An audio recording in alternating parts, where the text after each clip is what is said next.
안녕하세요. 영국 점성가 강성원입니다. 제20대 대통령 취임을 앞두고 대통령 집무실 이전 관련으로 의견이 분분합니다. 저는 정치 이념을 떠나 점성학자로서 대한민국에 도움이 되길 바라면서 점성학적 판단으로만 이 문제를 다루어 보겠습니다. 동양에서는 풍수지리라고 해서 땅의 기운을 살피지만 서양 점성학에서는 12별자리와 별의 의미, 행성의 이동 경로를 확인하고 판단합니다. 때로는 동양에서도 별의 기운이 맺히는 산봉우리를 성봉이라 하여 이를 관측하고 풍수에 적용했다는 것을 보면 비단 서양에만 우주의 질서가 적용되었던 건 아닌 듯합니다. 미국의 예를 보아도 매년 8월 10일에서 15일이면 일몰 직후 밝은 별 3개가 워싱턴 기념관, 백악관, 국회의사당 건물 상공을 비추는 걸 알 수 있는데 그 별들은 각각 아크투루스 레굴루스 스피카로 행운과 명예라는 공통적인 의미가 있습니다. 이집트 피라미드가 오리온 자리 아래에 위치했듯이 미국이 국가의 주요 건물을 3개의 별 아래에 위치하게 건설했다는 건 별의 의미와 이동 경로를 계산하여 좋은 기운을 전달받으려 한 이유입니다. 먼저 대통령 집무실 이전 시기는 언제가 좋은지 알아보겠습니다. 올해 3월에서 4월은 전 세계가 공통적으로 갑작스러운 사건이나 큰 혼란을 뜻하는 화성과 토성의 결합에 부정적인 영향을 받는 시기입니다. 우크라이나 전쟁이나 러시아 디폴트 위기도 이러한 영향을 받은 것으로 결국 대한민국뿐 아니라 전 세계 금융시장이 영향을 받고 있습니다. 그래서 이 시기는 국가적 이벤트를 국민에게 알리거나 진행하는 것은 좋지 않습니다. 다행히도 대통령 취임식은 5월이라 화성과 토성 결합의 영향에서는 벗어났지만 부정적 영향이 칼로 자르듯 사라지는 건 아닙니다. 이런 경우는 차선책으로 새로운 시작점을 만드는 것이 중요합니다. 그래서 집무실 이전이라는 새로운 시작은 대통령 취임식만큼 중요하다고 할 수 있습니다. 이 경우는 화성과 토성 결합이 마무리되고 두 행성이 좋은 각도를 만드는 시작점인 5월 중순 이후에 최종 장소를 언론을 통해 발표하거나 두 행성이 서로 도움이 되는 6월 10일 이후를 집무실 이전 날짜로 정하는 것이 좋습니다. 이번에는 2개의 후보 장소를 확인해 보겠습니다. 차기 정부가 집무실 위치로 외교부 건물과 용산 국방부 청사를 놓고 고민 중인 것으로 알고 있습니다. 3년 전 청와대 이전이 어렵다면 차선책으로 집무실 이전이라도 해야 한다고 언급하며 스피커 항성과 금성의 영향으로 국민 안정에 도움이 되는 서울 정부청사 옆 외교부 건물을 대통령 집무실로 추천했었습니다.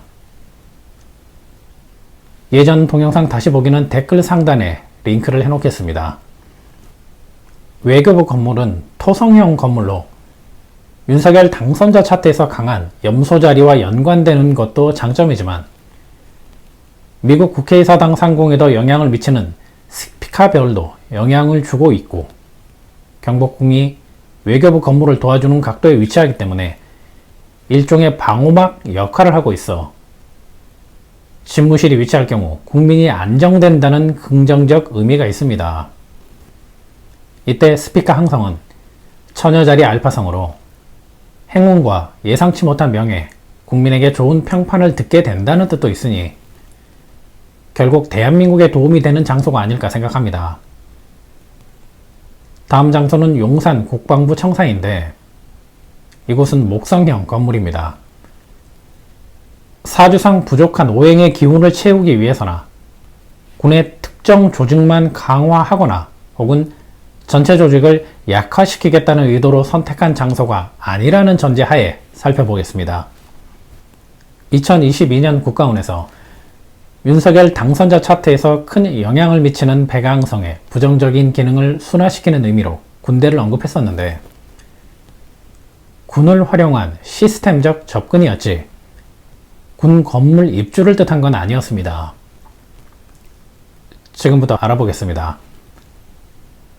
윤석열 당선자에게 영향을 주는 백아항성은 로얄스타이지만 의외로 겁이 많고 소심한 염소자리 항성이고 화성과 노드도 물의 사인에 위치하기 때문에 화성의 힘은 약합니다. 그래서 강한 화성을 상징하는 국방부 청사는 권력을 유지하는 데 작은 도움은 될 수 있습니다. 그러나 집무실 이전 문제로 군과 갈등을 겪게 된다면 화성의 힘을 등에 업는 게 아니라 화성의 반발을 사게 되어 순기능이 역기능으로 변하게 됩니다. 또한 화성이 강한 국방부 건물에서 화성이나 정갈자리 별자리가 강한 특정 인물이 등장하게 되면 그 사람 중심으로 권력이 재배치되어 대통령은 주변 상황에 휘둘리게 될 수 있습니다. 건물은 지배하지 못하면 지배당하게 됩니다. 주변 여건으로 본 추가적인 단점도 있습니다. 용산 전쟁기념관의 문제입니다. 국방부 청사 길 건너편에 위치한 용산 전쟁기념관은 전쟁 무기, 사망한 군인을 상징하기 때문에 혼란을 뜻하는 화성과 토성 결합의 의미가 강한 장소이긴 하지만 이것만으로는 부정적 영향을 주지는 않습니다. 그런데 두 건물, 국방부 청사와 전쟁기념관은 점성학에서 가장 기피하는 각도인 180도로 서로 마주보고 있습니다. 이런 경우는 화성과 토성이 국가운이나 윤석열 당선자 차트에 영향을 미칠 때마다 반복적으로 국민들 불만이 표출되고 부정적 이슈를 만들게 됨을 뜻합니다.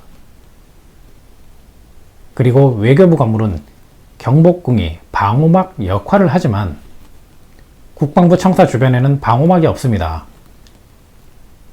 국가의 주요 건물은 특정 행성 성격이 강한 건물이 특정 각도에서 방호막을 만들어 보호해야 하는 것이 기본입니다. 청와대 이전이나 집무실 이전은 차기 정부가 선택할 문제이지만 대통령 집무실은 개인만의 문제가 아니라 국가의 문제이기에 우주의 지혜와 별자리의 긍정적 의미가 전달되는 집무실로 이전이 이루어지기를 바랄 뿐입니다. 감사합니다. 영국잠성학이었습니다.